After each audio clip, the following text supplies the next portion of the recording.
Today's recipe is one that brings back so many wonderful memories. Homemade chin chin. It's perfect for holidays, birthdays, family gatherings, road trips, movie nights, or even a business idea. The best part is that you don't need any special equipment to make it. With a few simple pantry ingredients, you will have a batch of golden, crispy chin chin that tastes so much better than anything you can buy at the store. So, let's make this chin chin together.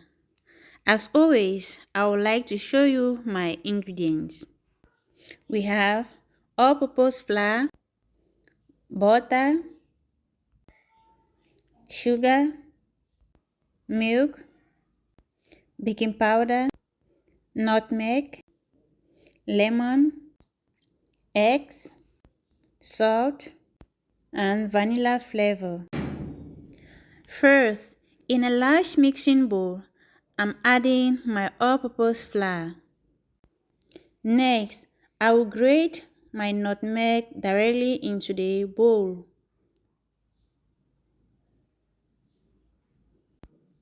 Next comes the sugar, baking powder, and a pinch of salt to balance the sweetness.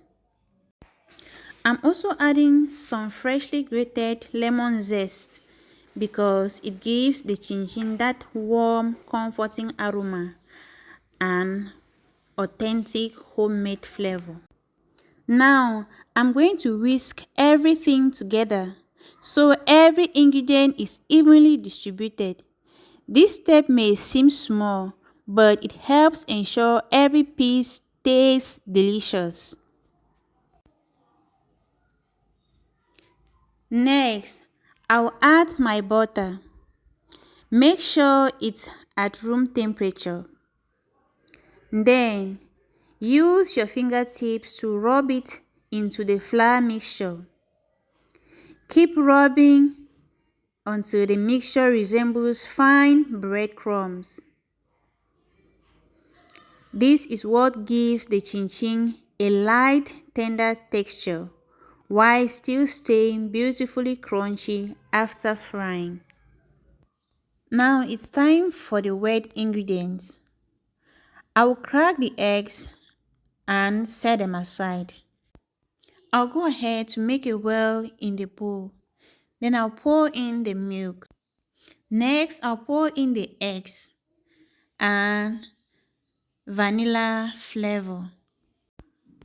I'll mix everything together using my hands.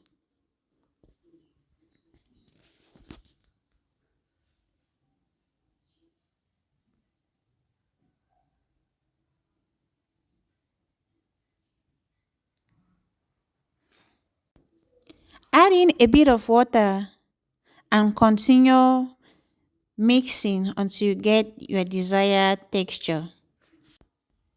The dough should be soft and smooth, but not sticky. You don't need to overwork it. Just knead until it's smooth and elastic.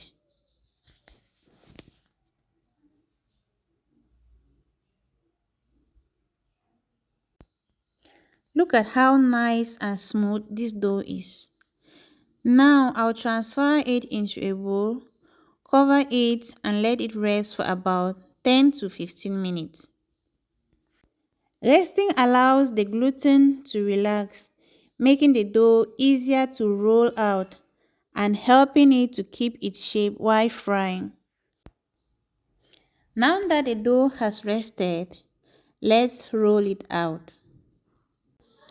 I'll lightly grease my work surface with some vegetable oil and roll the dough.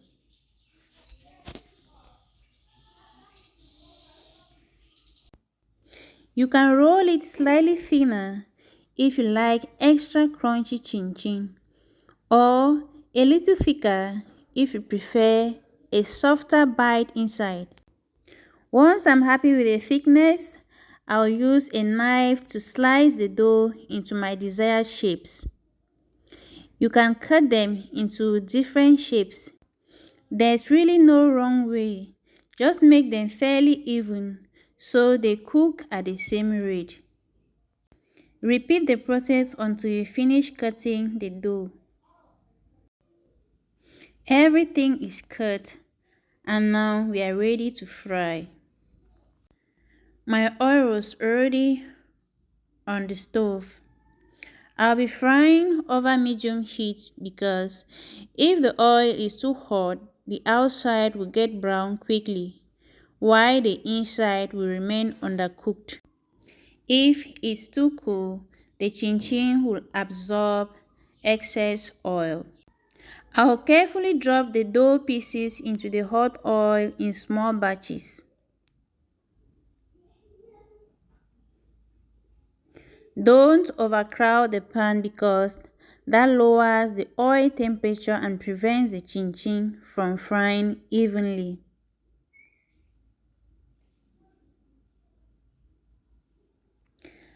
As they fry, gently stir them from time to time so every side turns to that beautiful golden brown color. You will notice them becoming slightly puffed and beautifully crisp. Once they are golden and perfectly cooked, I'll remove them using a slotted spoon and place them on a strainer to drain out any excess oil. I'm going to repeat the process until I finish frying the dough. Once the chin-chin has cooled completely, I'll transfer it to an airtight container and it will stay fresh and crunchy for several weeks. However you make this snack, I'm sure your family and friends will keep coming back for more. If you enjoyed today's recipe, please give this video a thumbs up. Subscribe to Nagai 7 and turn on the notification bell so you'll be the first to know when next I drop a recipe. Thank you so much for spending time with me today. I truly appreciate every single one of you. I will see you in the next recipe. Bye bye.